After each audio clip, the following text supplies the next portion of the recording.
Hey guys, welcome back. Drip Coach here, where we don't trust, we verify, and operate with integrity and transparency. Today's clip, we got Rustin talking about basically the new all-time high of the $38 trillion debt. And the TLDR is that they can't stop printing money. Like, there is no other way out of this.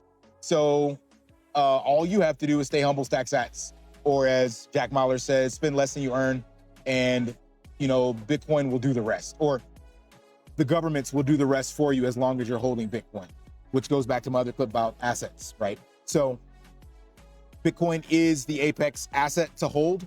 I think it's more than an asset. It's like a protocol, like Jeff Booth says.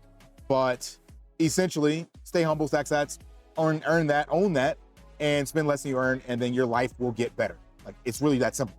Let's play these clips.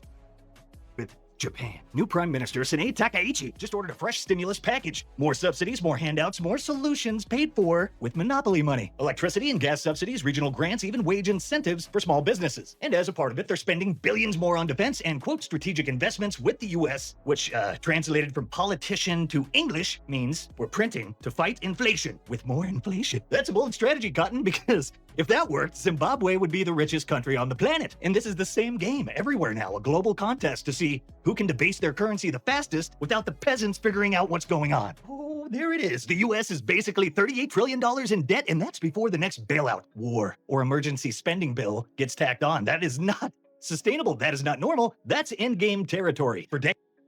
It's fascinating. I was having this thought experiment with ChatGPT, trying to figure out, because like, you'll have this debt to debt ratio that we have here, and it's like, you'll still hear them say that, yeah, like Japan is going to spend billions, or is going to give us, support billions of dollars worth of infrastructure, whatever. It's like, where do they get it from? If your debt to GDP, if you are making $10,000 a month, but you're spending $25,000 a month, how can you go give someone else extra money? It's so fucking baffling that even like a third grade math kind of kid would be able to figure this out, right? But for some odd reason, we don't think about any of this. We're like, oh, we're gonna do a $1 trillion stimulus package for reshoring. Where does that fucking money come from? Newsflash, it comes from you. They're gonna steal it from you by debasing the currency, by basically writing checks for the future to pay off. Like, that's what they do. They pull money from the future and go, yeah, we'll just pay that off in, the year 2040 or whatever the case may be. Then 2040 gets here, it's like, oh shit, we don't have the money for this. Let's kick this can down the road. So it's like you being, again, getting a paycheck, living off your credit cards because you're in debt, and then going to get a payday loan to literally just pay the interest on the credit card debt. You can't make this shit up. Let's go to the next clip and hear about the debt doom loop that Ray Dalio was talking about, basically. That clip is a total classic, but now we're right back in the same trap. Rates too high, confidence collapses, they print to save the system, inflation returns. Rates can't drop, they print again. And that's what the European Central Bank and Ray Dalio call the debt doom loop. And the US is leading the parade. Yeah, leading the parade in a giant clown suit. Interest payments alone just hit $1.2 trillion. That's 1/5 of the total US revenue. That's like maxing out your credit card, then taking a payday loan. And that payday loan is just there to cover the interest. But don't worry, the experts say it's under control. There's only two options here, print or die. At 235% global debt to GDP, the menu is simple. Default, that would be political suicide. Austerity, but that would be economic suicide. Or print, that's a thermodynamic inevitability. They chose print. They will always keep choosing print. Bitcoin is the very simple story.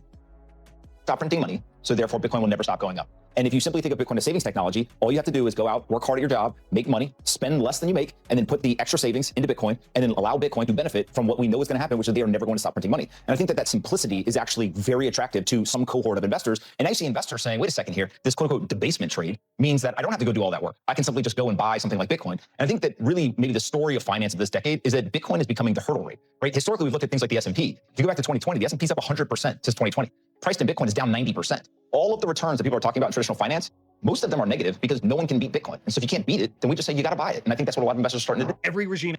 And that is the TLDR right there, the mic drop moments.